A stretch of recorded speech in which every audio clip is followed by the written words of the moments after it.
بسم آب وولد ومنفس قدوس أحدو أملاك آمين ክርስቶስ ተንሥአ እሙታን በዐቢይ ኃይሉ ስልጣን አሰሮ ለሰይጣን አግዓዞ ለአዳም ሰላም እምይእዜሰ ኮነ ፍስሐ ወሰላም።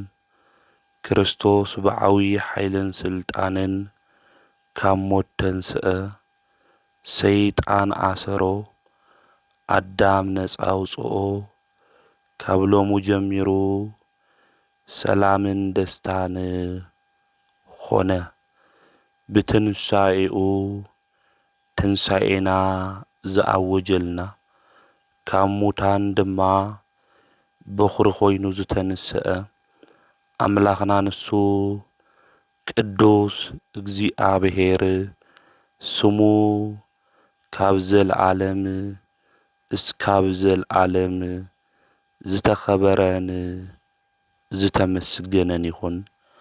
ኣብ መላእ ዓለም ኾይንኩም እዚ መንፈሳዊ ሚድያ እዚ እትከታተሉ ስድራ እግዚኣብሔር ናይ ኣምላኽና ናይ እግዚኣብሔር ሰላምን ፍቕርን ምስ ኹላትኩም ይኹን። ብኦርቶዶክሳዊት ተዋህዶ ቤተ ክርስቲያን ድሕሪ ትንሣኤ ሎሚ ዘለናያ ቀዳም ቅዱሳት አንስት ተባሂላ ትጽዋዕ። እዛ ቀዳም እዚኣ ቅዱሳት አንስት ዝተባሃለትሉ ምስጢር ቅዱሳት አንስት ናይ ክርስቶስ ፍቕሪ ይስስዓ ስለ ዝነበራ ጐይታ ድማ ይፈትውኦ ስለ ዝነበራ ብክርስቶስ ሞት ኣብዚሐን ሓዚነን ነይረን እየን። ካብ ምሕዛነን ዝተልዓለ ካብ ዓርቢ ምሸት ጀሚረን ቀዳም ለይቲ ሙሉእ ድቃስ ብዓይነን ከይዘረ ናብ መቃብር ክመላለሳ ሓዲረን እየን። ለይቲ ብዙሕ ነገር ዘፍርሕ ነገር ዘለዎ እዩ። ኾይኑ ግና እዚ ናይ ለይቲ ዘፍርሕ ግርምኡ ካብ ክርስቶስ ፍቕሪ ክበልፀን ይኸኣለይ። ኣብ ልበን ክርስቶስ ፍቕሪ ኣቐሚጠን እሱ ዝበጽሖ መከራ ኹሉ ድማ ተመልኪተን ይበኽያን ይሓዝናን ነይረን። ስለዚ እቲ ለይቲ ብዙሕ ነገር እኳ እንተሃለዎ ድምፂ ኣራዊት እንተሃለየ እዚ ኹሉ ተቋቒመን ናይ ለይቲ ሽፍታ ክቐትሉና እዮም ኢለን ከይፈራሓ ከም ባህለን ናፍቲ መቃብር ኸይደን ሽቶ ንክቐብኣ እዘን ቅዱሳት አንስት እዚአን ናብ መቃብር ብለይቲ ገስጊሰን ከም ዝኸዳ ብቅዱስ ወንጌል ተጻሒፉ እዩ። ለይቲ ሙሉእ እናተመላለሳ እየን ሓዲረን ናፍቲ መቃብር። እቶም ደቀ መዛሙርት ደቂ ተባዕትዮ ተሓቢኦም ኣይሁድ ፈሪሖም ነይሮም። ንሳተን ግን ናይ ኣይሁድ ምፍርራሕ ከየደንገጸን ናፍቲ መቃብር ብለይቲ ይመላለሳ ነይረን። ስለዚ ናይ ድኻመን ዋጋ ከም ዝረኸባ እዛ ዕለት እዚኣ ንዐን መዘከርታ ኾይና ቅዱሳት አንስት ተባሂላ ድማ ትጽዋዕ እያ።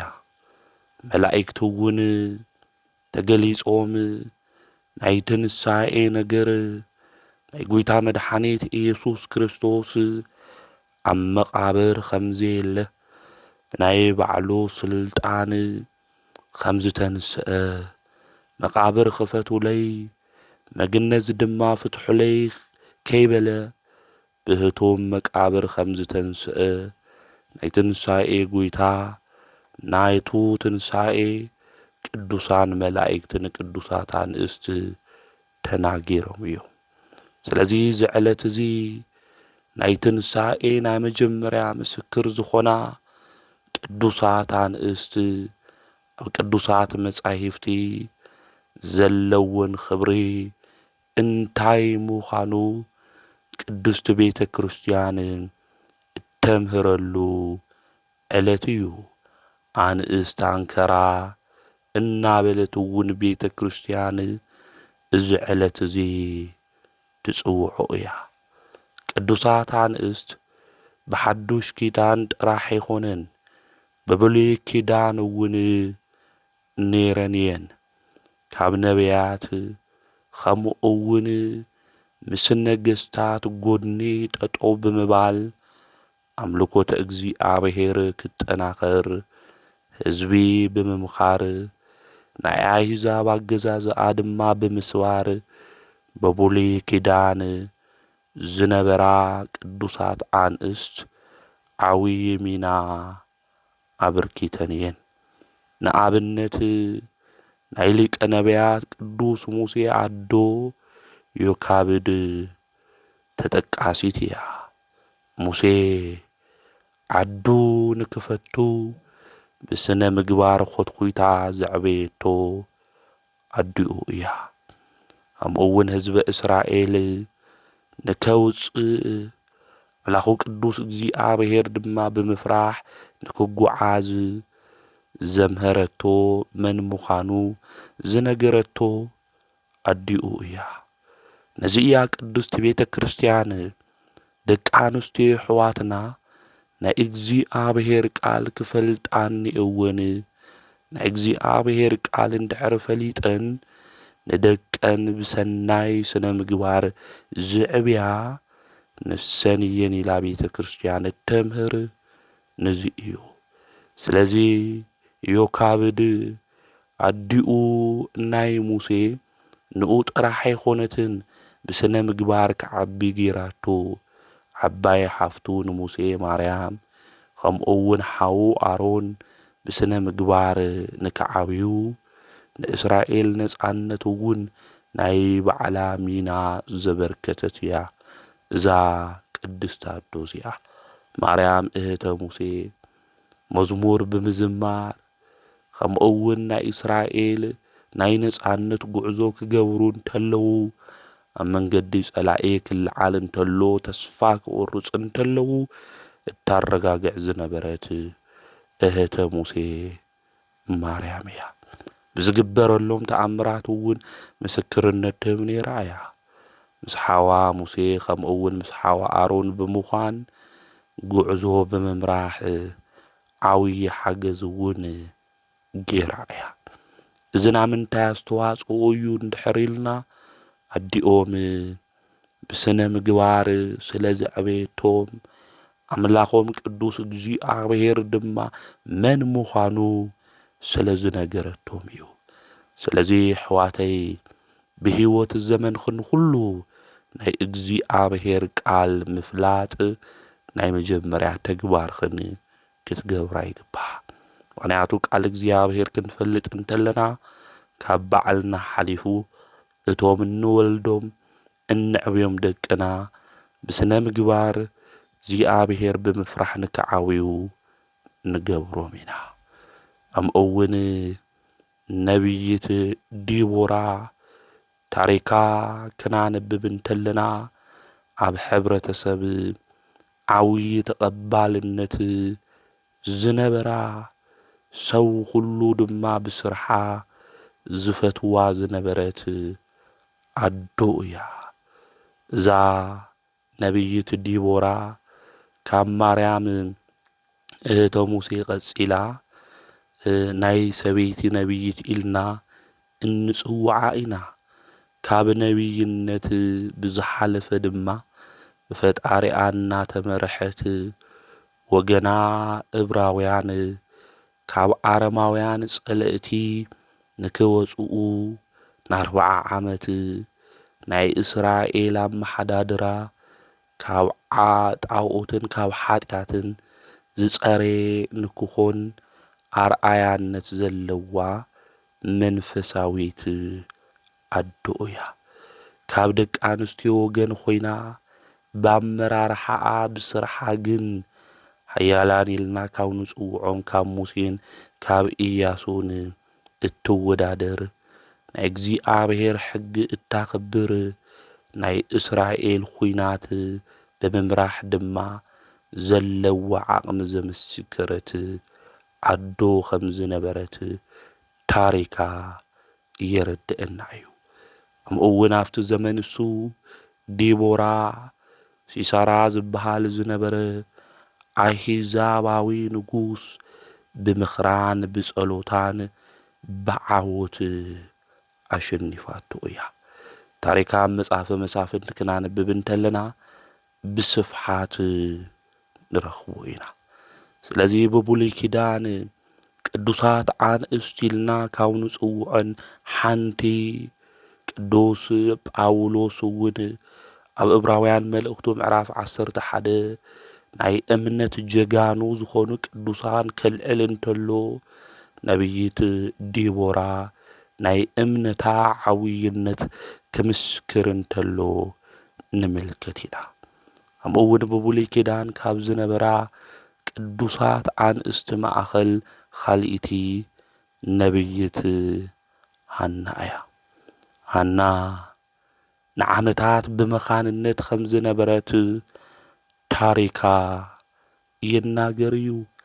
ሃና ምንም መኻን እኳ እንተኾነት ተስፋ ብዘይ ምቑራጽ ናብ ካሊእ ቦታ ክኸድን እየኒ ከይበለት ስመ እግዚኣብሔር እናጸውዐት ካብ ቤተ እግዚኣብሔር ከይረሓቐት ናብ ቤተ እግዚኣብሔር እውን ተመላሊሳ ፈጣሪኣ ድማ ብምሕታት ዝደለየቶ ነገር ኩሉ ብንብዓት እናበኸየት ናብ ኣምላኻ ቅዱስ እግዚኣብሔር ዝተማሐፀነት ኣምላኽ ቅዱስ እግዚኣብሔር ንዝልምንዎ ኩሉ መልሲ ዝህብ ዝተኣመነ ኣምላኽ እዩ።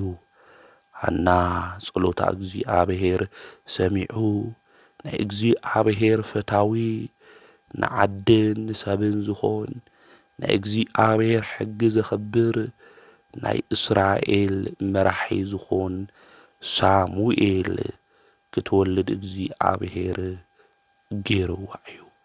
ስለዚ ሃና ናይ እግዚኣብሔር ምድሓን ብዓይና ከም ዝረኣየት ዝመስከረት እያ።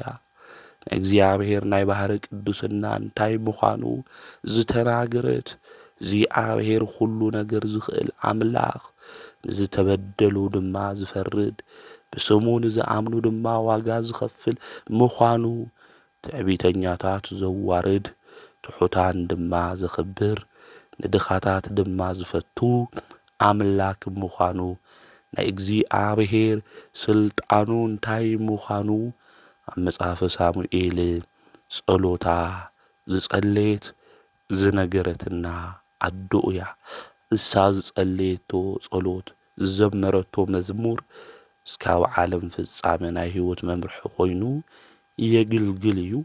ኣብ ቀዳማይ መጽሓፈ ሳሙኤል ምዕራፍ 2 ክናነብብ እንተለና ናይ ሃና ጸሎታኡ ንረኽቦ ኢና ማለት እዩ። ስለዚ በብሉይ ኪዳን ክንምልከት እንተለና ብዙሓት ብእምነተን ጠንካራ ዝነበራ ብዙሕ ነገር ድማ ዝኽብራ ዝነበራ ቅዱሳት ኣንስት ንምልከት ኢና ንርኢ ኢና። ከምኡ እውን ንህዝቢ ጥቕሚ ጠጠው ዝበላ ንኣብነት ከም ዩዲት ከም ኣስቴር ዝበላ በብሉይ ኪዳን ቅዱሳት ኣንስት ንምልከት ኢና። ብዙሓት ኣዶታት እየን ዘለዋ በብሉይ ኪዳን ማለት እዩ። ስለዚ ብሓዱሽ ኪዳን እውን ክንርኢ እንተለና ብዙሓት ናትንሳኤ ምስክር ዝኾና ቅዱሳት ኣንስቲ እየን ማለት እዩ። ስለዚ እዘን ቅዱሳት ኣንስቲ እዚአን ናይ እምነት ሓርበኛ እንብለን ብቅዱስና መንገዲ ዝተጓዓዛ ኣምላኽን ቅዱስ እግዚኣብሔር እውን ዘገልገላ ልመን ምዃነን እንፈልጠሉ እንርድአሉ ዕለት እዩ።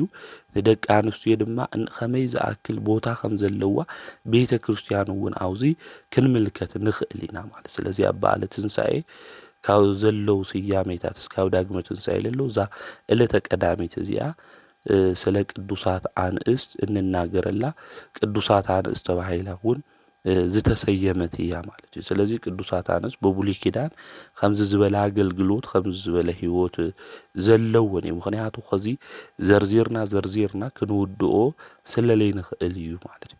ብሓዱሽ ኪዳን ድማ ክንርኢ እንተለና ትንሣኤ ንመጀመርያ ግዜ ዝተመልከታ ዝረአያ ቅዱሳት አንስት እየን። ከምኡ እውን ንወንጌል ምስፍሕፋሕ ዓብዪ አስተዋጽኦ ዝገበራ እየን። ዝተሸገሩ ብምርዳእ ሐዋርያት ድማ ምግቦም ብምድላው ናይ ቤተ ክርስቲያን አገልግሎት ክፋጠን ብምግባር ናይ ሐዋርያት መልእኽትታት ካብ ቦታ ናብ ቦታ ንክበጽሕ ብምግባር ዝተኣሰሩ ብምሕታት ብክርስትና ዓለም ፍሉይ ዝኾነ ተሳትፎ ቅዱሳት አንስት ገይረን እየን ማለት እዩ። ስለዚ ካብ ክህነታዊ አገልግሎት ወፃኢ ብምምሕድዳር ብትምህርቲ ብማሕበራዊ አገልግሎት ነዋያተ ቅዱሳት ብምድላው ቅዱሳት አንስት ብዙሕ ዝኾነ አገልግሎት አበርኪተን እየን። ብፍላይ ብሓዱሽ ኪዳን ዘመን አፍታና መጀመርያ ቤተ ክርስቲያን ክንምልከት እንተለና ናብ ወንጌል ተልእኾ ንክሳኻዕ ጽኑዕ ዝኾነ ድሌት እውን ስለ ዝነበረን መንበሪ ገዝአን ዝሃባ ንብረተን ከይቐረ ንቤተ ክርስቲያን አገልግሎት ዘውዕላ እኒአዋ እየን። ንኣብነት በሐዋርያት ዘመን ካብ ዝነበራ ቅዱሳት አንስት ማእኸል ማርያም መግደላዊት ከምኡ እውን ማርያም እመ ማርቆስ ይጥቀሳ እየን ማለት። ስለዚ ሐዋርያት ብማርቆስ አዶ ማርያም ገዛ ብጸሎት እናተግሁ እናሃለው እዩ መንፈስ ቅዱስ እውን ወሪድሎም ማለት። ማርያም መግደላዊት እውን ገዝአ ንሐዋርያት እንታይ ገይራ እያ አሬኪዋ እያ ሂዋ እያ ማለት። ስለዚ ቅዱሳት አንስት ስብከተ ወንጌል ንክስፋሕፋሕ ዓብዪ ዝኾነ አስተዋጽኦ ዝገበራ እየን ማለት እዩ። ስለዚ ዘን ቅዱሳት አንስት እዚአን ምምልካት ምርአይ ድማ የደሊ ማለት እዩ። ስለዚ ኣሕዋተይ ደቂ አንስትዮ እዚ ናይ እግዚኣብሔር ቃል እዚ እትሰምዓ ኣብ ዝተፈላለየ ዓለም ዘለኽን እዘን ቅዱሳት አንስት እዚአን ኣብነት ብምግባር ብእምነትኽን ዝጸናዕኽን ክትኾና እዩ ዝግብአክን ማለት እዩ። ከምኡ እውን ናይዘን ቅዱሳት አንስት እዚአን ኣርአያ ዝተኸተላ ገንዘበን ንብረተን ህይወተን ንወንጌል አገልግሎት ኣሕሊፈን ካብ ዝሃባ በብዘመኑ ብዙሓት ተላዒለን እየን። ንኣብነት ቅድስት እለኒ ክንሪኣ እንተለና ንዘመናት ተቐቢሩ ዝነበረ ቅዱስ መስቀል ካብ ምውፃእ ጀሚሩ ኣብያተ ክርስቲያናት ብዙሓት ንክህነፁ ዓብዪ አስተዋጽኦ ዝገበረት እያ ማለት እዩ። ብሎማዓንቲ እውን ስለ ቅዱስ መስቀል እውን ክንመሃሃር ኢና። ዕለቱ ሚያዝያ 10 ስለ ዝኾነ ኩልሻ ዕለት 10 ስለ ቅዱስ መስቀል ቤተ ክርስቲያን ተምህረና እያ ትነግረና እያ። ድሓረ ታሪኩ ብሰፊሑ ክንመሃሃሮ ኢና ስለ ቅዱስ መስቀል። ስለዚ ናይ ጎይታና መድሓኒትና ኢየሱስ ክርስቶስ መስቀሉ ካብቱ ተቐቢሩሉ ዝነበረ ን300 ዓመታት ኣብ ልዕሊኡ ጓሓፍ ዝነበሮ ንክወፅእ ዝገበረት ናይ ንጉስ ቆስጦንጢኖስ ኣዲኡ ዝኾነት ንግስቲ እለኒ እያ። ብሎማዓንቲ ዕለት 10 እውን ወርሓዊ በዓል ካብ ንገብረሎም ቅዱሳን ሓንቲ እውን ንግስቲ እለኒ ቅድስቲ እያ ማለት እዩ። ንወዳ ቆስጦንጢኖስ እውን ብክርስትና ሃይማኖት ኾትኩታ ብምዕባይ ንክርስቲያናት ከምኡ እውን ኣብቲ ዘመን እሱ ዘመነ ሰማዕታት ነይሩ። ዘመነ ሰማዕታት ሓሊፉ ደስ ዝብል ጎልደን እንብሎ ናይ ክርስትና ዘመን ወርቃማ ኢልና እንፅውዖ ናይ ክርስትና ዘመን ዝነበረ ብዙይ ንጉስ እዚ እዩ። ቤተ ክርስቲያናት ክህነፃ ተዓጽወን ዝነበራ ክርስቲያን እውን ካብቲ ተኣሲሮሞ ዝነበሩ ንክፍትሑ ዝገበረ ዝንጉስ እዚ እዩ። ንሱ እውን ብሎማዓንቲ ወርሓዊ በዓል ይኽበረሉ ቅዱሳን ነገስታት ኢልና ካብ ንፅውዖም እውን ሓደ ስለ ዝኾነ ንጉስ ቆስጦንጢኖስ ማለት እዩ። ስለዚ እዚ ወዳ እዚ ናይ ክርስትና ነገር ንክርድኦ ናይ ክርስትና ነገር ፈሊጡ ድማ ቤተ ክርስቲያን ልዕል ዝበለ ክብሪ ንክህልዋ ዝገበረ ኣዲኡ ኣምሂራ ኾትኩታ እውን ስዕቤቶ ብቅድስና መንገዲ ብናይ ክርስትና መንገዲ ስለዝኾነ እዩ ማለት ስለዚ ደቅና ቀጻሊ ህይወቶም ዝተስተኻኸለ ክኾን ልኽእል ርሑስ ቆርቦቶም ስለዝኾኑ ገና ብህፃንነቶም ንሃለይ ክንኽትኩቶም እዩ ዝግባእ ስለዚ ወዲ ተባዕታይ ይኾነ ብዙሕ ግዜ ምስ ደቁ ግዜ ዝሕልፍ ደቂ ኣንስትዮ ስለዝኾና ኣሕዋተይ ደቂ ኣንስትዮ ቃል እግዚኣብሔር ምፍላጥ ምርዳዕ ዕሽሽ ከይበልኽን ደቅኽን ብቅድስና መንገዲ ንክጓዓዙ ንክተምህራ መጀመርያ በዓልኽን ክትመሃራ እኒአክን ካብዘን ቅዱሳት አንስቲ እዚአን ምምሃር እውን የድሊ እዩ ማለት እዩ ከምኡ እውን እዚ አልጫ ዝኾነ ዓለም ብገድለን ብትሩፋተን ድማ ዘጠማ ገንዘበን ህይወተን ንፈጣሪአን ዝሃባ ከምኒ ቅድስት ኢዮሉጣ አዲኡ ንቅዱስ ቂርቆስ ማለት ከምኡ እውን ቅድስት አርሴማ ቅዱስ ክርስቶስ ሰምራ ቅዱስ ወለተ ጴጥሮስ ቅዱስ መስቀል ክብራ ዝአመሰላ ንዓለም ገጹ ዝነበረ ካሊእ ኣተሓሳስባ ዓለም ዘለዎ ደቂ ኣንስትዮ እዛ ኣተሓሳስባ ንክቕየር ዝገበራ ናይ እግዚኣብሔር ሰብ ብዓለም መድረኽ ዘፀውዓ ብዙሓት ዝኾና ቅዱሳት አንስቲ በብዘመኑ ተላዒለን እየን ንቐጻሊ እውን ይለዓላ እየን ማለት እዩ ስለዚ ናይዘን ቅዱሳት አንስቲ እዚአን ታሪክ ምስማዕ ብእምነትና ክንጥንክር ይገብረና እዩ ማለት እዩ ስለዚ ስለዘን ቅዱሳት አንስቲ እዚአን ቤተ ክርስቲያን ብስፍሓት ትገብረና እያ ተነግረና እያ ተምህረና እያ ጎይታ እውን ንመጀመርያ ግዜ ትንሳኤኡ ንቅዱሳት አንስቲ እዩ ገሊጹ ንምንታይ እዩ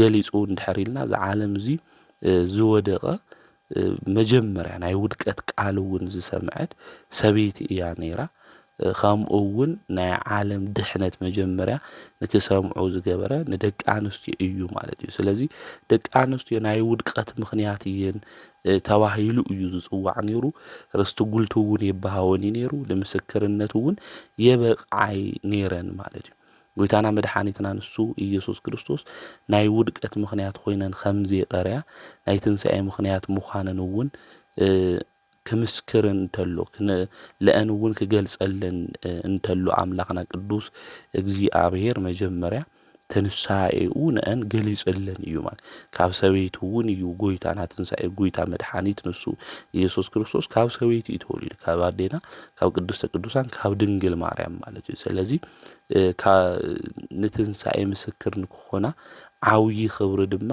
ሂውን እዩ ማለት እዩ ናይ ውድቀት ጥራሕ ይኾና ካሕሳና እውን ሓምሊ ክሓሰልና እንተን ደቂ ኣንስትዮ ድማ ትዝነበረ ኣብ ልዕሊአን ዝመጽእ ነበረ ጽርፈት ስኽንኮ ይኽነውዲቅ ክናና ሃምዚ ጌር ክናና እናተባሃለ ብዙሕ ነገር በብሉይ ኪዳን ክንምልከት እንተላና ብዙሕ ነገር እዩ ዝበጽሐን ነይሩ ስለዚ ዕድአን ክስር ዘለን ንትንሳኤ ምስክርነት ድማ አምላኽና ቅዱስ እግዚአብሔር መሪጽውን ንትንሳኤ ምስክር ካብ ምዃን ብልዓል ድማ ክብሪ የለይ ማለት እዩ ስለዚ ትንሳኤ ኸይደን ንሐዋርያት እውን ዝተናገራ ቅዱሳት አንስቲ እነዚህና ድንግል ማርያም መመክሒትና እናበልና እውን አዴና ንጽዋዕ ኢና ማለት ስለዚ ናይ ውድቀት ምኽንያት ኮይነን ሓምሊ ቀርያ ናይ ትንሳኤ ምስክር ሃም ዝኾና ዓውይ ክብሪ እውን ከም ዝሃበን መመልካት ምርአይ ንኽእል ኢና ቤተ ክርስቲያን ብዚ መንገዲ እዚ ስለ ቅዱሳት አንስቲ ክብሪ ተምህረና ተነግረና እያ ማለት እዩ ዝልቢልና ምስትውዓል ምርአይ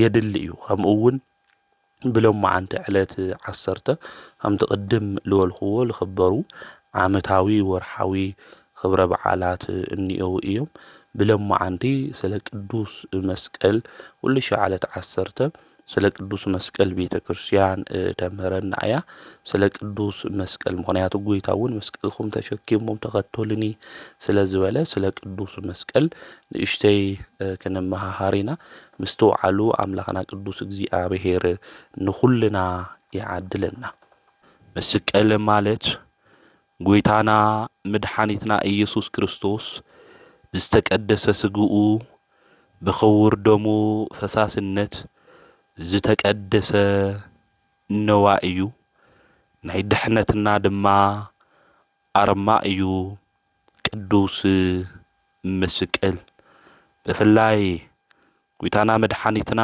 ኢየሱስ ክርስቶስ ተሰቂሉ ናይ ድሕነት ቤዛነት መሰርሐ ኣብ ቅዱስ መስቀል ናይ ዓወት ምሽናፍና ምልክት ኮይኑ እዩ ንዓና ንክርስቲያን ነገር ግን በብሉይ ኪዳን زي ቅዱስ መስቀል እዚ ንወንጀለኛታት ከምኡ ድማ ንዝበደሉ ርጉማንን ውግዛንን ዝኾኑ ሰባት መቕጽዒ ዝነበረ እዩ። እዚ ልማድ እዚ ብፍላይ ድማ ዝጀመርዎ ናይ ፋርስ መራሕቲ እዮም። ድሓር ናይ ሮማ መራሕቲ ናይ መወዳእታ ቅፅዓት ዝገበርዎ ስቅላት እዩ ነይሩ። ስለዚ ዝበደለ ከምኡ ድማ ዝተረገመ ሰብ ዓብይ ወንጀል ድማ ዝፈጸመ ዝቅጻዕ ዝነበረ ብመስቀል ስቅላት እዩ ነይሩ። አውዚ ኣብ መጽሓፍ ቅዱስ እውን ክነንብብ እንተለና ኣብ ኦሪት ዘዳግም ምዕራፍ 21 ክነንብብ እንተለና ከምዚ ዝብለና ምንም ሰብ ንሞት ዘብቅዕ ኃጢአት እንተሰርሐ እንተሞተ ተተፈረዶ እውን ብዕንጨት ክስቀል ከም ዝግብኦ እዚ ዝተሰቐለ ሰብ ድማ ብእግዚአብሔር ዝተረገመ ምዃኑ ይነግረና የረድአና እዩ። ስለዚ በብሉይ ኪዳን ኣብ መስቀል ሰብ ዝስቀል ወንጀለኛን ውግዙን ዝነበረ ሰብ እዩ። ኮይኑ ግና በብሉይ ኪዳን ስለ መስቀል ክብሪ ብግልጺ ኣይነገር እምበር ስለ ቀጻሊ ክብሪ ብዙሕ ምሳልን ምስጢርን ተነጊሩ እዩ። ንኣብነት ድማ ዝተወሰኑ ክንምልከት ኢና። ኣብዚ ዘመን እዚ ሓደ ሰባት ስለ መስቀል ክንናገር እንተለና ከም ማይ ፈሳሲ ከምኡ ድማ ከም ጋሻ ነገር ዝመጸ በብሉይ ኪዳን ምሳሌን ምስጢርን ዘይተነገረሉ ዝመስሎም የዋሃን ስለ ዘለው እዩ። ናይ ኖህ መርከብ ክንምልከታ እንተለና ብፍላይ ኣብ ኦሪት ዘፍጥረት ታሪኩ ክናነብብ እንተለና ኣብቲ ዘመን እሱ ዝነበሩ ሰባት ንፈጣሪ ዘይተመቸዉ ኃጢአት ሰሪሖም ድማ ዘይስልችዉ ሰውነቶም ከም ግብሪ ኣቦኦም ከም ዲያብሎስ ዘርከሱ ባተሓሳስብኦም እንስሳ ብኽፍኣቶም ድማ ካብ ኣራዊት ዝበኣሱ እዮም ነይሮም። ካብ ክፍኣቶም ንክምለሱ እግዚአብሔር ወርሓት ኣስፊሑ ዘመናት ኣብዚሑ ሂብዎም ነይሩ ዝምለሱ እንድሕር ኮይኖም።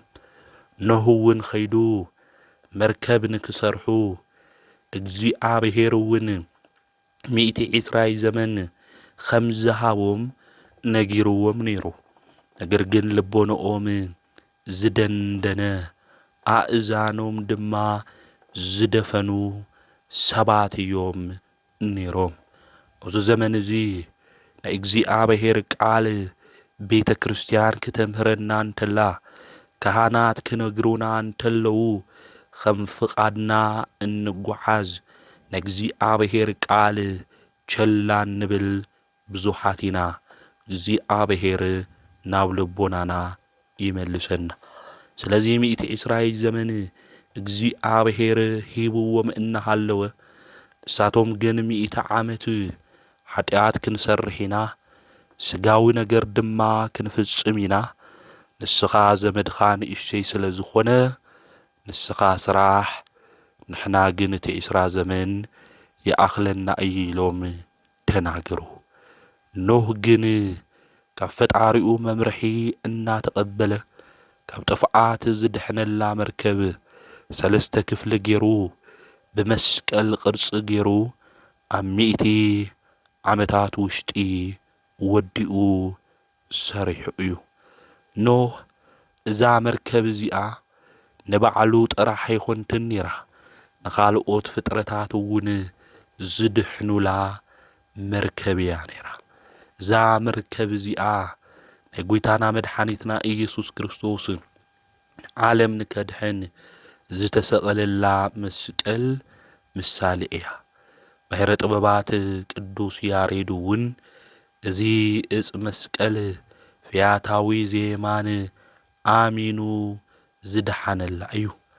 እዛ እፀ መስቀል ኖህ ካብ ማይ አይህ ዝድሓነላ እዩ። እዛ እፀ መስቀል ዝተፈተወን ዝጸበቐን ኃጢአትን ድማ ይቅር ዝብል እዩ እናበለ ባሕረ ጥበባት ቅዱስ ያሬድ ተርጉሙ እዩ ዘሚሩ እዩ። እዛ ናይ ኖህ መርከብ እዚኣ ሰለስተ ክፍሊ እዩ ነይርዋ። መስቀል እውን ሰለስተ ክፍሊ እዩ ዘለዎ። የማኒ ኢዱ ጎይታ ዝዓረፈሉ ከምኡ እውን ግራ ኢዱ ዝዓረፈሉ እቲ ማእኸል ድማ ሰውነቱ ዝዓረፈሉ ብኣፍኣ ለለዉ ብመስቀል ዘይኣመኑ ኣረማውያን ምሳሌ እዩ። ብውሽጢ መርከብ ዘለዉ ድማ ዝደሓኑ ብመስቀል ዝኣመኑ ናይ ምእመናን ምሳሌ እዩ። ኖህ ካብ መርከብ ምስ ወፀ ሓረስታይ ኮይኑ ወይኒ ተኺሉ ካብ ወይኑ እውን ሰትዩ ከም ዝሰኸረ ቅዱስ መጽሓፍ ይነግረና። ዕርቃኑ ኮይኑ ከነአን ዝተብሃለ ወዱ ናይ ካም ወዱ ማለት እዩ ሪኡ ናብኡ ነጊርዎ እዩ። ኣቦኡ ካም ድማ መጺኡ ናብኡ ዕርቃኑ ምስ ኾነ ምስ ረአየ ስሒቁ ቀሊዱ እዩ። እዞም ክልተ ኣሕዋቱ እውን ናብኦም ኸይዱ ነጊርዎም እዩ እናሰሓቐ እናቐለደ። ሴም እና ያፌት ድማ ናይ ኣቦኦም ዕርቃን ንከይርዩ ኣይንርኢ ኢሎም ናብ ድሕሪት እናኸዱ ክዳን ኣልቢሶምዎ እዮም። እዚ ምሳሌ እዩ። ኖህ ናይ ጎይታ ምሳሌ፣ ወይኒ ናይ ፍቕሪ ምሳሌ። ኖህ ሰኺሩ ዕርቃኑ ከም ዝኾነ ጎይታ እውን ብደቂ ሰባት ፍቕሪ ራቁ ኮይኑ ኣብ መስቀል ናይ ምስቃሉ ምሳሌ፣ ፍቕሪ ሰሃቦ ለወልድ ሃያል እመንበሩ ወአብጽሖ እስከ ለሞት ኢልና እንናገር ነዚ እዩ። ከነአን ናይ ይሁዳ ከምኡ እውን ከነአን ናይ ኖህ ስኻር ሪኡ ንካም ከም ዝተናገረ ይሁዳ ደቀ መዝሙሩ መሲሉ ቀሪቡ ጎይታ ብምስዓም ኣሕሊፉ ንጸሓፍቲ ፈሪሳውያን ናይ መሃቡ ምሳሌ እዩ። ካም ናይ ጸሓፍቲ ፈሪሳውያን ምሳሌ እዩ። ካም ባብኡ ዕርቃን ከም ዝሰሓቐ ኩሉ ጸሓፍቲ ፈሪሳውያን እውን ብጎይታ ዕርቃኑ ኮይኑ ምስቃሉ ቀሊዶም እዮም። ሴምና ኢያፌት ናይ ፀሓይን ናይ ወርሕን ምሳሌ እዮም። ሴምና ያፌት ናይ ኣቦና ዕርቃን የንርኢ ኢሎም ክዳን ከልብስዎ ብድሕሪት ኮይኖም እዮም ናብ ድሕሪት ኸይዶም እዮም ኣልቢሶሞ። ፀሓይን ወርሒን ናይ ጎይታ ዕርቃን የንርኢ ኣይንርኢ ኢሎም ብርሃኖም ናይ ምኽልኻሎም ምሳሌ እዩ። ሊቁ ኣባ ጊዮርጊስ እውን ፀሓይ ጸልመ ወወርህ ደመ ኮነ ወከዋክብት ወድቁ ፍጡነ ከመ ኢያርእዩ ዕርቃኖ ለዘአልበሶሙ ብርሃነ ኢሉት። ፀሓይ ጸለመ ወርሒ ደም ኾነ ከዋክብቲ ቀልጢፎም ወደቁ። እዚ ድማ ብርሃን ዘጎናጸፎም ናይ ጎይታ ዕርቃን ንከይርእዩ ካሊእ እውን ንከይርእዮ ብምባል ተናጊሩ እዩ። ስለዚ ባሕረ ጥበባት ቅዱስ ያሬድ እውን ናይ ኖህ መርከብ ንቅዱስ መስቀል ምሳሌ ምዃኑ ክገልጽ እንተሎ ከምዚ ኢሉ እዩ ተናጊሩ። እግዚአብሔር ኖህ ብጥፍኣት ማይ ከጥፍእ እንተሎ እግዚአብሔር ካብዚ ንቅጽ ዕንጨቲ ቆሪጹ መርከብ ሰሪሑ ድሒኑ እዩ። ጎይታ መድኃኒት ኢየሱስ ክርስቶስ እውን ኣብ ዕፀ መስቀል ተሰቂሉ ንዓና እንታይ ኮይኑ እዩ ኣድሒንና እዩ፣ መድኃኒት ኮይንና እዩ። ብመስቀል ሓይሊ እውን ካብ ጸላእና ክንድሕን ጌርና ዓወቱ እውን ክንጎናጸፍ ጌርና እዩ ማለት እዩ። ስለዚ እዛ ኖህ መርከብ ካብዚ ንቅጽ ዕንጨቲ ከም ዝተሰርሐት ኩሉ ዕፀ መስቀል እውን ብባህሪኡ ሞት ብመንግስቱ ለውጢ ወይ ከዓ ሕልፈት ዘይብሉ ብክርስቶስ ደም ዝተቀደሰ ምዃኑ ክንፈልጥ ክንርዳእ ይግብአና። ከምኡ እውን ያዕቆብ ንደቁ ብፍላይ ንኤፍሬምና ምናሴ ክባርኾም እንተሎ መስቀለኛ ገይሩ ባሪኽዎም እዩ። ስለዚ بحدش كيدان براكي زبها بمسكال مخانو أقدمو تنبيتاوي مسالي خمس نبرون بلبي كنستوعلي قبئنا أو أوريس فترة عراف 4 منتيزلو تاريكيو خم أون ناي نهاسو تمن إسرائيلاويان بفلاي كبارنت مسوسؤو ناب كنعان كوغوحازون تلو أبلع الإግዚአብሔርና أبلع موسى أوغرو مريموم نيروم يوم እግዚአብሔር ድማ ነቲ ህዝቢ ባትማን ንክንከሱ ገይሩዎም እዩ ድሓር እስራኤላውያን ተጸጽቶም ናብ እግዚአብሔር ምስተመለሱ ንሙሴ ከምዚ ኢሎም እዮም ንእግዚአብሔርና ንዓኻ በድልና ኢና ጸልየልናውን ኢሎም እዮም ከምኡውን እግዚአብሔር ንሙሴ አዚዝዎ እዮም ተም ህዝቢ ካብ በደሎም ምስተመለሱ አምላኽ መሐረና ምስበሉ እግዚአብሔር እውን ሙሴ ከምዚ ኢሉ ተናጊሩዎ እዩ አባላ ገይሩ ናይ ተመን ነሃስ ንክገብር ተናጊሩ ከምኡውን ስቀሎ ንዑ ዝረአየ ሁሉ ዝተነኸሱ ብህይወት ክነብሩ እዮም ኢሉ ጎይታ ተናጊሩ እዩ ኣብ ኦሪት ዘኍልቍ ምዕራፍ 21 ካብ ቁጽሪ 4 ጀሚርና ታሪክ ብስፍሓት ንረኽቦ ኢና ንዑ ዝረአዩ ሰባት ከምኡውን ተነኺሶም ዝነበሩ ሰባት እቲ ሙሴ ዝሰቀሎ ናይ ነሃስ ተመን ዝተመለከቱ ድሒኖም እዮም ማለት እዩ እዚ ለመስቀል እንታዩ ነይሩ ምሳሌ እዩ ማለት እዩ ከመይሉ እዩ ምሳሌ ዝኸውን ክንብል እንተለና ብዘይሰርሖ በደል እቲ ናይ ነሃስ ተመን ስለ ኃጢአት ህዝብ ኃጢአት ኮይኑ ተሰቂሉ እዩ ድሓርውን ጎይታና መድኃኒትና ኢየሱስ ክርስቶስ በባህሪኡ ምንም በደል ለይወሉ ኃጢአት ለይወሉ ንጹህ አምላክ ስለ አዳምን ደቁን ኢሉ ኣብ መስቀል እንታይ ኮይኑ እዩ ተሰቂሉ እዩ ማለት እዩ በእስራኤል በደል ዝመጸ ተናኻሲ ተመን ነይሩ እዩ እዚ ተመን እዚ ድማ መርዝ ነይሩዎ እዩ መድኃኒት ዝኾነ ዝተሰቀለ ድማ ናይ ነሃስ ተመን ድማ ንጹህ እዩ ነይሩ ማለት እዩ ስለዚ በአዳም ምኽንያት እዩ እዚ በደል ሁሉ መጽዩ ንሕና በዲልና ኃጢአት ሰሪሕና ሞት እውን ናባና ንክመጽእ ጌርና አቦና አዳም ብዝሰርሖ ኃጢአት ማለት እዩ ጎይታ መድኃኒት ኢየሱስ ክርስቶስ ድማ ንዓና ካብ ሞት ምእንቲ ከድሕነና ኣብ መስቀል እንታይ ኮይኑ ንጹህ ባህሪ አምላኽና ንሱ ጎይታና መድኃኒትና ኢየሱስ ክርስቶስ ተሰቂሉ እዩ ማለት እዩ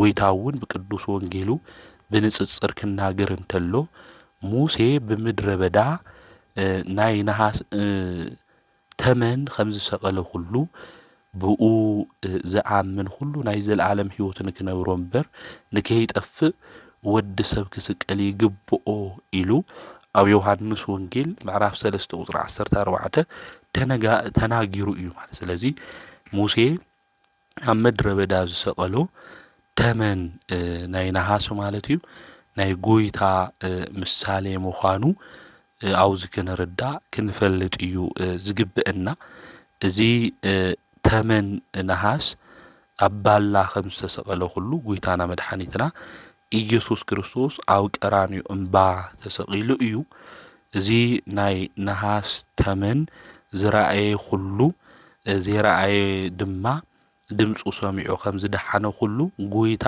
ዕድል ገጢምዎም መልክዑ ተአምራቱ ሪኦም ዝደሓኑ ንዩ ብድሓር ዘመን ድማ ብኡ አሚኖም ትምህርቱ ሰሚዖም ድማ ድሒኖም እዮም ማለት እዩ እዚ ተመን መዓዚ ነኺስና ንብል ንኾን ኢና ኣብ ገነት እናሃለውና ዕፀ በለስ ተበሊዕኹም አምላክ ትኾኑ ኢኹም ኢሉ መርዛም ዝኾነ ቃል ተናጊሩ ዝነኸሰና ንሞት ድማ ክፍረደልና ዝገበረ እዚ ተመን እዚ እዩ ማለት እዩ ስለዚ እዚ እግዚአብሔር ዝኣዘዞ ተመን ናይ ነሃስ ተመን ናይ ጎይታና መድኃኒትና ኢየሱስ ክርስቶስ ምሳሌ ምዃኑ ቤተ ክርስቲያን ተምህረና ከምኡውን ትነግረና እያ ማለት ስለዚ ብብሉይ ኪዳን ስለ መስቀል ዝተነገረ ምሳሌ ሚስጥር ከም ዝነበረ ኩልና ክንፈልጥ ከምኡውን ክንርዳእ እዩ ዝግብአና።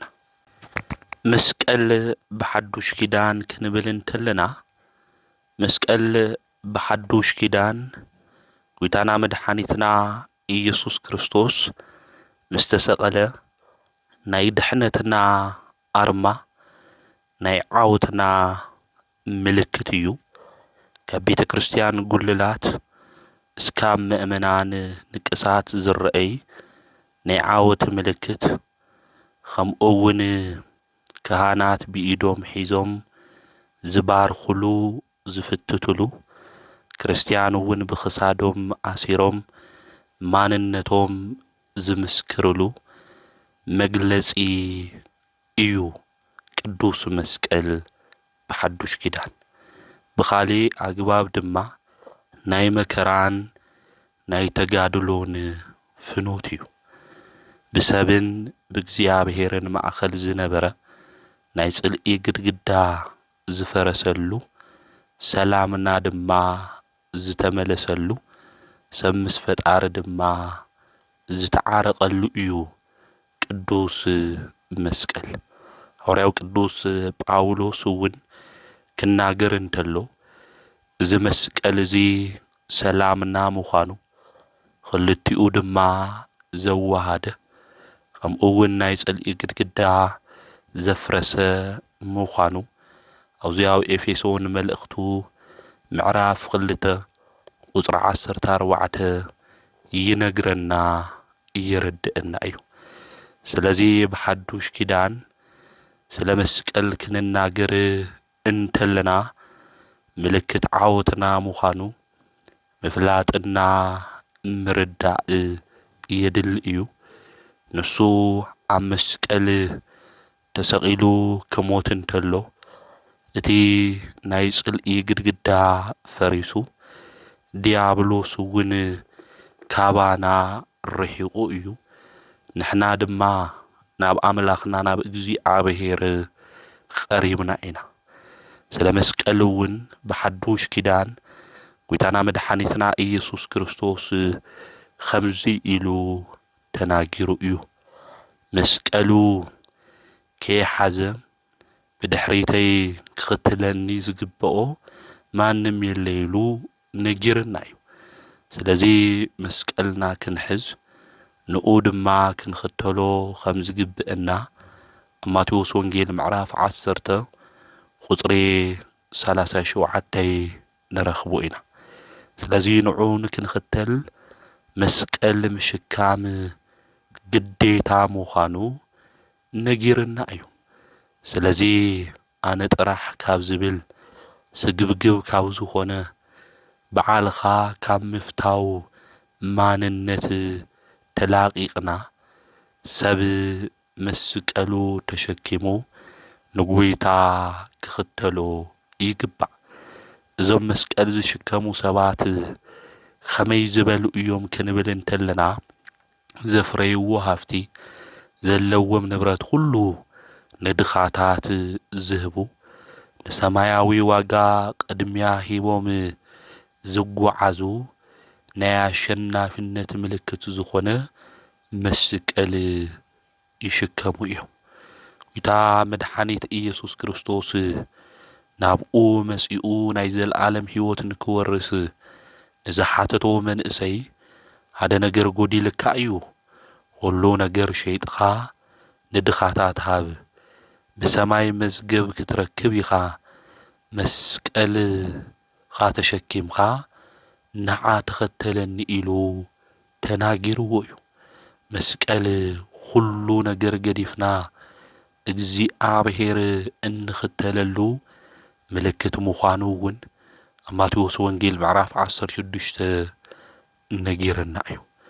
ስለዚ መስቀል ክንሽከም እንተለና በዓልና ስለ እግዚኣብሔር ንክሕድ ሰብ እውን ብዘየፈላላይ እንፈትው ኢና እንኾን።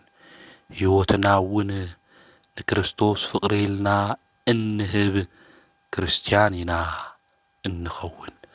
ስለዚ መስቀል ባዕሎም ስለ እግዚኣብሔር ዝከሓዱ ሕይወቶም ንክርስቶስ ፍቕሪ ኢሎም ዝሃቡ ክርስቲያን ዝሕዝዎ ኣርማ ምዃኑ ምፍላጥ ምርዳእ እየድሊ እዩ። ጎይታ ብወንጌሉ ኣብ ማርቆስ ወንጌል ምዕራፍ 10 ቁጽሪ 21 ኣነ ንዓይ ክኽተለኒ ዝደሊ ባዕሉ ይክሓድ መስቀሉ ተሸኪሙ ይከተለኒ ብምባል ተናጊሩ እዩ። ባዕሉ ይክሓድ ናይ መስቀል በረከት ክሳተፍ ዝኽእል ሰብ ባዕሉ ዝከሓደ ሰብ እዩ። ፍቓደ ስግኡ ንፍቓደ ነፍሱ ዘግዝአ ፍትወታቱ ድሌታቱ ናይ ስጋ ነገር ድማ ክሒዱ ብናይ ጽድቂ መንገዲ ዝጓዓዝ ንሱ ናይ መስቀል በረከት ይሳተፍ። ባዕሉ ዘይከሓደ ሰብ ግን ናይ መስቀል በረከት ክሳተፍ ይኽእልን ኢሉ ጎይታና መድኃኒትና ኢየሱስ ክርስቶስ ተናጊሩ እዩ። ደቀ መዛሙርቱ ዝኽተልዎ ዝነበሩውን መከራ ስለ ስሙ ኢሎም ከም ዝቕበሉ ከም ዝሞቱውን ክነግሮም እንተሎ እዩ። ስለዚ ኸዚ ክርስቶስ እንኽተል ኩልና መከራ ስደት ከም ዘለና ክንፈልጥ ክንርዳእ ይግብአና። ስለዚ ብሓዱሽ ኪዳን ስለ መስቀል ክብሪ ባዕሉ ጎይታና መድኃኒትና ኢየሱስ ክርስቶስ ነጊርና እዩ። ብዘይካ መስቀል ሓይሊ፣ ብዘይካ ፈተና ኣክሊል፣ ብዘይካ መከራ ጸጋ፣ ብዘይካ ድኻም ዋጋ ከምዘየለ ምፍላጥ ምርዳእ እየድሊ እዩ። ክርስቶስ ብመስቀል ተሰቒሉ ሞይቱ ብክርስቶስ መንገዲ እንጓዓዝ ኩሉ ክርስቲያን ድማ መስቀል ኣርማና ምዃኑ ክንፈልጥ እዩ ዝግብአና። ብጸባብ በሪ ንምሕላፍ እንደሊ ኩልና በዓልና ክሒድና መስቀል ምሽካም ይግብአና ማለት እዩ። ሕድሕድ ሰብ ሕድሕድ ምእመን ናይ ባዕሉ ዝኾነ መስቀል እንእዎ እዩ። ኣብ ሉቃስ ወንጌል ምዕራፍ 9 ቁጽሪ 23 ክናነብብ እንተለና ዝፈትወኒ ባዕሉ ይክሓድ መስቀሉ ዕለት ዕለት ተሸኪሙ ይከተለኒ እዩ ዝብል ቅዱስ ወንጌል። ስለዚ መስቀልና ተሸኪምና ንዑ ክንኽተሎ ከም ዝግባእ እዩ ቅዱስ መጽሓፍ ዝነግረና። ስለዚ መስቀል ዓለም ዝደሓነሉ እዩ። ዲያብሎስ ዝተሸነፈሉ፣ ሰማዕታት ዘምሀሩሉ፣ ነጻነት ድማ ዝተኣወጀሉ ምዃኑ ክንፈልጥ ክንርዳእ ይግብአና። ጎይታና መድኃኒትና ኢየሱስ ክርስቶስ ንዓና ክብል ዝገበረልና ውዕለታ እንርእየሉ መነጽርና እውን እዩ ቅዱስ መስቀል። ስለዚ መስቀል ብሓዱሽ ኪዳን ዝደሓናሉ ኣርማና ምልክትና እዩ። ስለ ቅዱስ መስቀል ባሕረ ጥበባት ቅዱስ ያሬድ በመዝሙሩ ብዙሕ ተናጊሩ እዩ። መስቀል ንዓና ንኦርቶዶክሳውያን ክርስቲያን እውን ፍሉይ መንፈሳዊ አንድምታ ዘለዎ እዩ። በመስቀል ኣረጊት ዝኾነ ሰውነትና ካባና ተወጊዱ ሓዱሽ ዝኾነ ክርስቶስ ለቢስና ኢና። ኣብ ኤፌሶን መልእክቱ ቅዱስ ጳውሎስ ምዕራፍ 4 ቁጽሪ 22 ከም ዝነገረና በመስቀል እርግማና ተወጊዱ ናይ ኃጢአት ስርየት ረኺብና ኢና። ጎይታ መስቀል ተሰቒሉ ቅዱስ ስግኡ ክቡር ደሙ ንዓና ሂብና እዩ። እሱ በሊዕና እሱ ሰቲና ድማ ምስ ክርስቶስ ሕብረት ሃልዩና ከም ንነብር እዚ ሕብረት እዚ እንምስርተሉ ዝተዋሃበና ድማ ኣብ መስቀል ምዃኑ ምፍላጥ ምርዳእ እየድሊ እዩ። ንሱ ኣባና ንሕና ድማ ኣብኡ እንኾነሉ ሰማያዊ መኣድና እዩ መስቀል። ስለዚህ ድማ ባሕረ ጥበባት ቅዱስ ያሬድ ስለ መስቀል ክብሪ ክናገር እንተሎ መስቀል ንፀሓይ ፀሓያ እዩ ኢሉ ይናገር። ናይ መስቀል ክብሪ ናይ መስቀል ብርሃን ካብ ፀሓይ ብርሃን ከም ዝበልጽ ባሕረ ጥበባት ቅዱስ ያሬድ ይነግረና። ምክንያቱ ብመስቀል ኣማናዊ ብርሃን ኢየሱስ ክርስቶስ ክስቀል እንተሎ ፀሓይ ጸልሚታ እያ። እዛ ፀሓይ እዚኣ ብርሃና ኸልኺላ እያ። ናይ መስቀል ብርሃን ካብ ፀሓይ ብርሃን ድማ ይበልጽ እዩ። ፀሓይ ክርስቶስ ምሽካም ይኽኣለት እዩ። መስቀል ግን ኣማናዊ ብርሃን ክርስቶስ ተሸኪማ እያ። ስለዚ ናይ መስቀል ብርሃን ካብ ፀሓይ ብርሃን ይበልጽ እዩ። እዚ ባሕረ ጥበባት ቅዱስ ያሬድ መስቀል ንፀሓይ ፀሓያ እዩ እናበለ ክብሪ መስቀል ክናገር እንተሎ ንምልከት ኢና። መስቀል ናይ ህይወትና ምርኩዝ ምዃኑ እውን ብልሳን ቅዱስ ያሬድ ንምልከት ኢና። ቤተ ክርስቲያን እውን ትነግረና እያ። ምርኩዝ ማለት መደገፊ ማለት እዩ። ዋና ዓላምኡ እውን ዝደኸሙ ዓቕምን ዝሰኣኑ ብርትዐ ዝህብ እዩ። መስቀል ድማ ምርኩስና እዩ። ንዓና ንክርስቲያን ብክርስትና መንገዲ ሰማያዊ ጉዕዞ ብመንፈሳዊ ሓይሊ ክንብርትዕ ናይ ሰይጣን ሓይሊ ድማ ክነሽንፍ ዓቕምን ጉልበትን ዝህበና ናይ መስቀሉ ሓይሊ እዩ። ናይ መስቀሉ ቃል ንዝጠፍኡ ዕሽነት ንንድሕናኣና ግን ናይ እግዚኣብሔር ሓይሉ እዩ ይብለና ብርሃናት ዓለም ቅዱስ ጳውሎስ ኣብ ቀዳማይ ቆሮንጦስ ምዕራፍ 1 ቁጽሪ 18። ስለዚ ናይ መስቀሉ ቃል ንዓና እንነኣምን ናይ እግዚኣብሔር ሓይሊ ምዃኑ ምፍላጥ ልቢ ምባል የድሊ እዩ። ነቢዩ ዳዊት በትርኻን ምርኩዝኻን ንሳቶም እየጽንዓንዑኒ እዩ ዝብል ኣብ መዝሙረ ዳዊት መዝሙር 22 ቁጽሪ 4። እዚ ዝተናገሮ ክርስቶስ ዓለም ኩሉ ዘጽንዓንዐሉ በትሪ ናይ ኣዳም ደቁ ኩሉ ምርኩዝ ስለ ዝኾነ ስለ ቅዱስ መስቀል ክምስክር እንተሎ እዩ። ስለዚ መስቀል ንዓና ናይ ህይወትና ምርኩዝ ምዃኑ ክንፈልጥ ክንርዳእ ይግብአና። ባሕረ ጥበባት ቅዱስ ያሬድ እውን ናይ መስቀሉ ሓይሊ ክምርኮዝ ይብለና። ስለዚ መስቀል ንዓና ምርኩዝና ምዃኑ ክንፈልጥ ክንርዳእ ይግብአና። ብምርኩስ ዝወደቐ ይለዓል። ዝወደቑ ሰባት እውን ንከይወድቁ ይድገፍሉ።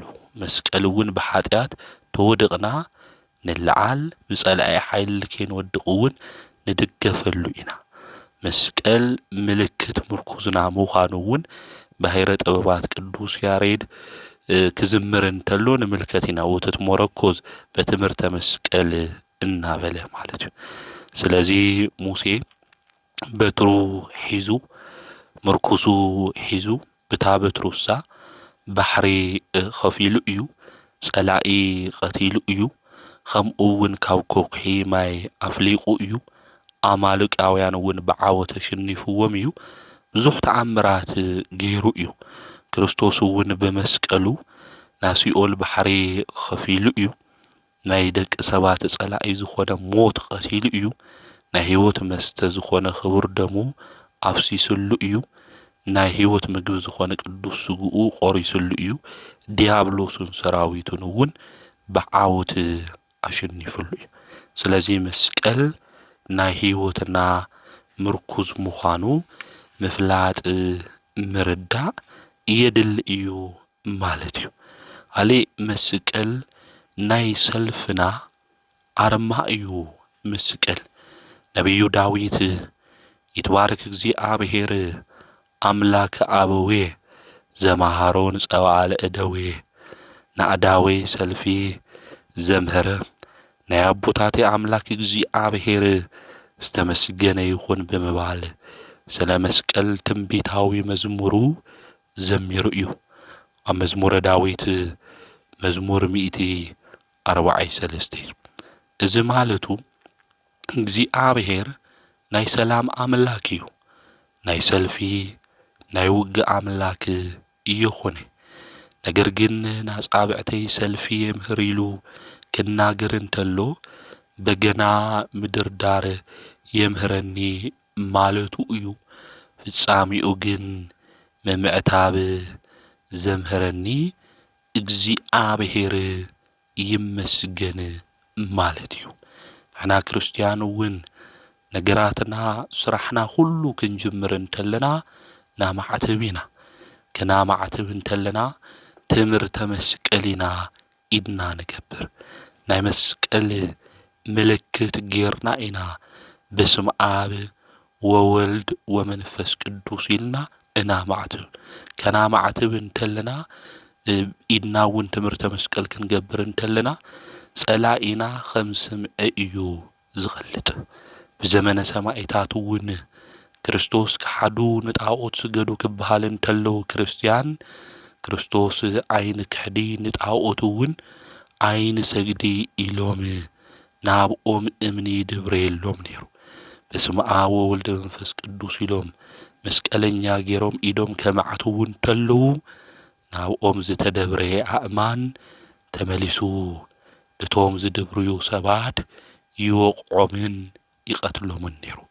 ስለዚህ መስቀል ናይ ሰልፍና አርማ ምዃኑ ናይ ጸላእና ድማ ዓወት እንጎናጸፈሉ ምዃኑ ክንፈልጥ ክንርዳእ ይግበአና። ስለዚህ አማንም ቦታ አማንም ስራሕ ምንም ነገር ቅድሚ ምስራሕና ክናማዕተብ እዩ ዝግብአና ማለት እዩ። ሊቁ ቅዱስ ኤፍሬም እውን በአፍና ከምኡ እውን ብወጻኢ ኣብ ገዳም ኣብ ኩሉ ቦታ ብመስቀል ክንገብር ሃም ዝግብአና መስቀል እውን ልዕል ኩሉ ምዃኑ የምህረና ይነግረና እዩ ማለት እዩ። ስለዚህ ኣብ ስራሕ ቦታ ክኾን ይኽእል፣ ምግብ ክንበልዕ ክኾን ይኽእል፣ ዝተፈላለየ ነገር ክንገብር እንተለና ክናማዕተብ ይግብአና። ናይ ነገራትና ሁሉ አርማ ዓወቱ እውን ንጎናጸፈሉ መስቀል ስለ ዝኾነ ከምኡ እውን መስቀል ናይ ቤተ ክርስቲያን መሰረት እዩ። ክርስቶስ ብፍላይ ድማ ቤተ ክርስቲያን ዝመስረታ ብደሙ እዩ። ኣብዚ ኣብ ግብረ ሐዋርያት ምዕራፍ 20 ቁጽሪ 28 እግዚአብሔር ብደሙ ዝተበጀዋ ቤተ ክርስቲያን ንክትሕሉ ዝብል ቃል ንረክብ ኢና። ስለዚህ ቤተ ክርስቲያን ብቅዱስ ስግኡ ብኽቡር ደሙ መምስራታ ኣብዚ ኣብ ግብረ ሐዋርያት ይነግረና እዩ።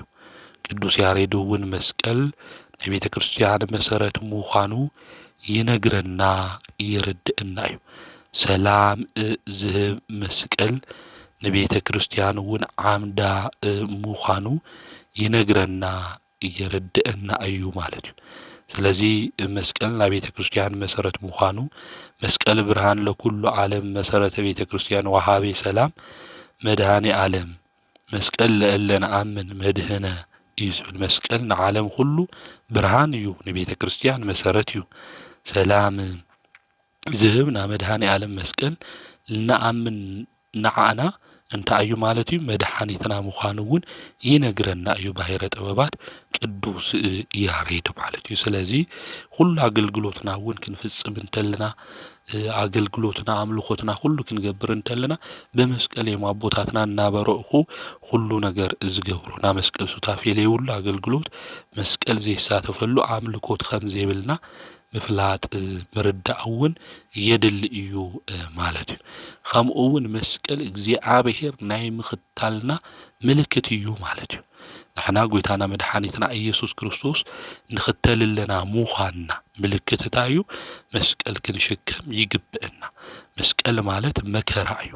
ስለዚህ በህይወት ዘመንና ሁሉ ዝመጹ መከራታት ሁሉ ብትዕግስቲ ኮይና ክንሕልፍ መስቀልና ድማ ዕለት ዕለት ክንሽከም እዩ ዝግብአና ማለት እዩ ጎይታና መድኃኒትና ኢየሱስ ክርስቶስ እውን ኣብዚ ኣብ ማቴዎስ ወንጌል ምዕራፍ 16 ቁጽሪ 24 ንዓይ ክኽተለኒ ዝደሊ ባዕሉ ይክሓድ መስቀሉ ይሸከም መስቀሉ ተሸኪሙ ድማ ይከተለኒ ሰብ ዓለም ሁሉ ተትረፈ ነፍሱ እንተ ጎደአ እንታይ ይጠቕሞ ዝብል ቃል ንረክብ ኢና ስለዚ ክርስትና መስቀል ከይተሸከምና እንነብሮ ናብራ ከምዚ ይኾነ ምፍላጥ ምርዳእ የድሊ ክኽተለኒ ዝደሊ ነፍሱ እንታይ ይግበር ይደብርያ እዩ ዝብል ስለዚ ብሽሞይ ንዝመጽእ መከራ ንክቕበል ዝጨከነ ክኾን እኒአዎ ማለቱ እዩ ከምኡ እውን ነፍሱ ይደብርያ ክብል እንተሎ ጎይታና መድኃኒትና ባዕሉ ይክሓድ ኢሉ ክናገር እንተሎ ኣብ ውሽጥና ለለው ፍትወታት ድሌታት ሁሉ ክንሰቕሎም እዩ ዝግብአና ማለት እዩ ንሳቶም እንታይ ክንገብሮም ክነውግዶም ይግብአና እንድሕር ዘይኮነ ስጋዊ ድሌትና ፍትወትና ሁሉ ከውድቐና ስለ ዝኽእል ማለት እዩ ከምኡ እውን ፈቃደ ስጋና ጸሊእና ንፈቃደ ነፍስና ድማ ክነዳሉ ብፍቃደ ነፍስና መንገዲ እውን ክንጓዓዝ ከም ዝግብአና ስለዚ መስቀል ምሽካም ማለት እግዚአብሔር ናይ ምኽታል ምልክት ምዃኑ ከም ክርስቲያን መጠን ክንፈልጦና ክንርድኦ ዝግብአና ጉዳይ እዩ ከዚ መስቀሉ እኒኦዶ እዩ ኣብ ውሽጥና መስቀሉ እኒኦዶ ይኾን መስቀሉ ተሸኪምና ደንኾን ናይ ክርስቶስ መስቀል ተሸኪምና ምድራዊ ድሌትና ሁሉ ገዲፍና ኣሕሊፍና ሂብና ክርስቶስ መድኃኒት ኢየሱስ ክርስቶስ ኣብ ልቦናና ኣቕሚጥና ዮዶ ንኾን ቅዱሳን ሁሉ ሻዕ ናፍቆቶም እዚ እዩ ኣብ ልቦም ውሽጢ መንከንግሱ ኣምላኾም መድኃኒቶም ኢየሱስ ክርስቶስ ምድራዊ ነገር ሁሉ ሰቂሎም ሓዲጎም ናይ ዓወት እናሸንፈሉ ምልክት ዝኾነ መስቀል ኣብኡ ድማ ዝተሰቐለ ጎይታ ኣብ ልቦም አንጊሶም ክጓዓዙ እዮም ቅዱሳን ልደልዩ ንሕና ግን ብህይወት ዘመንና መድኃኒት ዝኾነ ኢየሱስ ክርስቶስ ኣብ ውሽጥና እንታይ ንገብሪ ማለት እዩ የነቕምጦይ ና መስቀል ምሽካም ማለት ኃጢአት ምስራሕ እምቢ ምባል እውን ምዃኑ ክንፈልጥ ይግባእ እዚ ድማ ናይ ክርስቲያን እንታይ እዩ ኣርማ እዩ ንዓመፃ እምቢ ልበደል እምቢ ልግሩግሰቱ እምቢ ኢልና ፍትወታትና ድሌታትና ሁሉ ሰቂልና መድኃኒትና ንሱ ኢየሱስ ክርስቶስ ኣብ ልቦናና ከነንግሶ እዩ ዝግብአና በብዙሕ ጻማ ድኻም ሁሉ መንግስቲ እግዚአብሔር እውን ክንወርሳም ዝግባእ ቅዱሳት መጻሕፍቲ ስለልነግሩና ማለት ስለዚ መስቀል እግዚአብሔር ናይ ምኽታልና ምልክት ምዃኑ ክንፈልጦ ክንርድኦ ይግብአና ስለዚ ስለ መስቀል ክንናገር እንተልና ስለ አምላኽና መድኃኒትና ኢየሱስ ክርስቶስ ኣብኡ ተሰቂሉ ናይ ቤዛነት ስራሕ ሰሪሑ እዩ ንሕና እውን ክንቅደስ ጌርና እዩ ንብል ኣለና ምዃንና ክንፈልጥ ክንርዳእ እዩ ዝግብአና ብመስቀል እውን ቤዛነት ሰቢኹ እዩ ካሕሳና ዝተኻሕስናሉ ከምኡ እውን ዝተበጀወና ጎይታና መድኃኒትና ኢየሱስ ክርስቶስ ኣብ ምንታይ ተሰቂሉ እዩ ማለት እዩ ኣብ መስቀል ተሰቂሉ እዩ ማለት እዩ ስለዚ መስቀል እንታይ እዩ ክንብል እንተለና በዚ መንገዲ እዚ ቤተ ክርስቲያን ተምህረና ከምኡ እውን ወሃብኮሙ ትእምርተ ለእለ ይፈሩ ከም ዝፈርሑካ ምልክት ይውኻዮም ከመያም ስጡ እምገጸ ቀስቱ ወይ ድሃኑ ፍቁራን ይከይዙል ስለዚ ንሕና ናይ ክርስቶስ ፍቁራን ዝኾንና እንድሕነሉ ካብ ጸላኢ ዝደውረዮ ጦር እንድሕነሉ ብምንታይ እዩ ተባሂሉ ብትምህርተ መስቀል ስለ ዝኾነ ብህይወትና ዘመን ሁሉ ናይ ነብስና ሚጠት ምልክት ዝኾነ መስቀል እንታይ ክነግብር ክናማዕተው ይግባእ ብዙሕ ተኣምራት እውን ከም ንገብር ክንፈልጥ ክንርዳእ እዩ ዝግብአና ቤተ ክርስቲያን እውን ስለ ቅዱስ መስቀል ብዚ መንገዲ እዚ ተምህረና እያ ብዚ መንገዲ እዚ እውን ትነግረና እያ ስለዚ ክርስቶስ ባዕሉ ብፍቃዱ ኣብ መስቀል ኣሕሊፉ ሂቡ ንኹልና እንታይ ገይረና ኣድሒንና እዩ ስለዚ መስቀል ጎይታ ዝተሸነፈሉ መሳርሒ ይኹን ሓደ ሰባት ልናገሩ እኒአው ባዕሉ መስዋዕቲ ገይሩ ዘለዓለማዊ መስዋዕቲ ገይሩ ዘቕረበሉ ቤተ መቅደስ እዩ ኣብ ዕብራውያን መልእኽቲ ምዕራፍ 9 ቁጽሪ 11 እውን ክንምልከትና ክንርኢ ይግብአና ሕድሕድ መስቀልና ተሸኪምና በመከራ ክርስቶስ እንታይ ክንገብሩ ክንመስሎ እዩ ዝግብእና ዝልክን ገብር ንኣምላኽና ናይ እግዚአብሔር ቅዱስ ፍቃድ ይኹነልና ናይ ቅዱስ መስቀል በረከት ምስ ኩልና ንክኾን ንኣምላኽና ናይ እግዚአብሔር ቅዱስ ፍቃድ ይኹነልና መስቀል ሓጹር ኮይነና ከለላ ድማ ንክኾነና ንኣምላኽና ናይ እግዚአብሔር ቅዱስ ፍቃድ ይኹነልና ከምኡውን መጽሓፈ ስንክሳር ክናነብብ እንተለና ብሎሙዓንቲ ሚያዝያ 10 ካብ ዝኽበሩ ዓመታዊ ናይ ቅዱሳን ክብረ በዓላት ናይ ቅዱስ አባ ይስሐቅ ገዳማዊ እዩ ናይ ዓውይ ቅዱስ አቦ እብሎይ ደቀ መዝሙር ዝነበረ ዓመታዊ ክብረ በዓሉ እዩ ሚያዝያ 10 ብሎሙዓንቲ ድማ በዓለ ዕረፍቱ ምዃኑ እዩ መጽሐፈ ስንክሳር ዝነግረና እዚ ቅዱስ እዚ ዓለም ሁሉ ገዲፉ ካብ ሓጎስ ሁሉ ካብ ምቾት ንብሎ ህይወት ጣዕሚ ርሒቁ ናብ ገዳም አስቄጥስ ኣትዩ ዝመንኮሰ እዩ ንኣባ እብሎም ረድእ ኮይኑ ድማ 25 ዓመታት ኣገልጊሉ እዩ ስጉኡስ ካብ ዝደርቕ ጽኑዕ ዝኾነ ተጋድሉ እዩ ካብ ሰውነቱ እውን ስጋዊ ድሌት እስካብ ዝጠፍእ ብጾምን ብጸሎትን ድማ ዝበርትዐ መንፈሳዊ ተጋድሉኡ ድማ ዝፈጸመ ቅዱስ አቦ እዩ ኣብ ቅዳሴ ጊዜ ኣብ ጸሎት ጊዜ ምስ ማንም ድማ ኣይናገሪ ነይሩ ቅዳሴ እውን እስካብ ዝውዳእ ክልተ ኢዱ ንድሕሪት ኣሲሩ ርእሱ እውን ዘንበል ኣቢሉ እናበኸየ እዩ ጠጠው ዝብል ነይሩ እዚ ቅዱስ አቦ እዚ ካብ ቅዳሴ ምስ ወፀ እውን ምስ ማንም ሰብ ኣይነጋገሪ ነይሩ ብጽሙና በአርምሞ ዝነብር ዝነበረ ቅዱስ አቦ ሰባት እውን መጽኦም ከነጋግርዎ እንተለው ካብኣቶም እዩ ዝርሕቕ ነይሩ ናይ ዕረፍቱ ጊዜ እውን ምስ ቀረበ በረከት ክቕበሉ ናብኡ ሰባት ክመፁ እንተለው ካብኣቶም እንታይ ይገብር ነይሩ ይርሕቕ ነይሩ ማለት ንምንታይ ኢኻ ካባና ትርሕቕ ኣለኻ ክብልዎ እንተለው ሓደ ሰብ መብራህቲ እናብርሀ ብንፋስ ውሽጢ ጠጠው ተይሉ እቲ መብራህቲ ኣይጠፍኢሉ እዩ ኢሉ ውዳሴ ከንቱ ዘይደሊ ብጽሞዋ ድማ ክነብር ዝደሊ ቅዱስ አቦ እዩ ማለት ስለዚ ብጸሎት ጊዜ ብቅዳሴ ጊዜ ልቦናኹም ብሩህ ኮይኑ እናሃለ ምስ ሰብ ክትራኸቡ እንተለኹም በዓልኹም ንባዕልኹም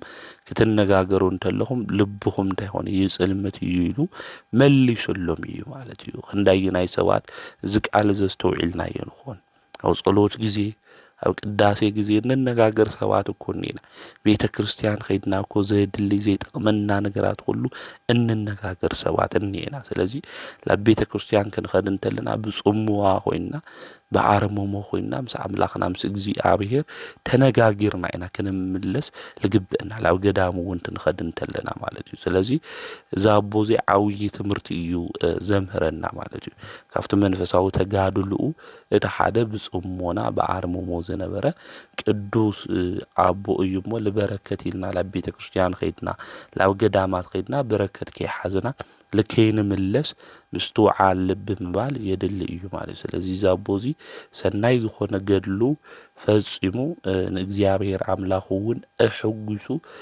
ብሎሙዓንቲ ካብ ዝሓለፈ ዓለም ዝድኻም ዓሪፉ እዩ ማለት እዩ ንእሽተይ ሓሚሙ ብሎሙዓንቲ ሚያዝያ 10 እዚ አቦ እዚ ዓሪፉ እዩ በረከቱ ረድኤቱ ኣማላድነቱ ምስ ኩልና ህዝበ ክርስቲያን ይኹን ከምኡ እውን ኣብ እስክንድርያ መበል 70 ፓትርያርክ ዝነበረ አባ ገብርኤል እውን በዓለ ዕረፍቱ እዩ ናይዚ ቅዱስ አቦ እውን በረከቱ ረድኤቱ ኣማላድነቱ ምስ ኩልና ህዝበ ክርስቲያን ይኹን ዘምህረና ዝገሰጸና ናይ ኣቦታትና ኣምላክ ቅዱስ እግዚአብሔር ስሙ ዝተኸበረን ዝተመስገነን ይኹን እዚ ትምህርቲ እዚ ናብ ሁሉም እንትክበጽሕ ሼር እናገበርኩም ሁሉም ኣሕዋትና እናሓትና ስለ ሃይማኖቶም ንክፈልጡ ንክርድኡ ናብ ሁሉም ሼር ጌርኩም ኣውጽሑሎም ወስብሐት ለእግዚአብሔር ወወላዲቱ ድንግል ወለመስቀሉ ክቡር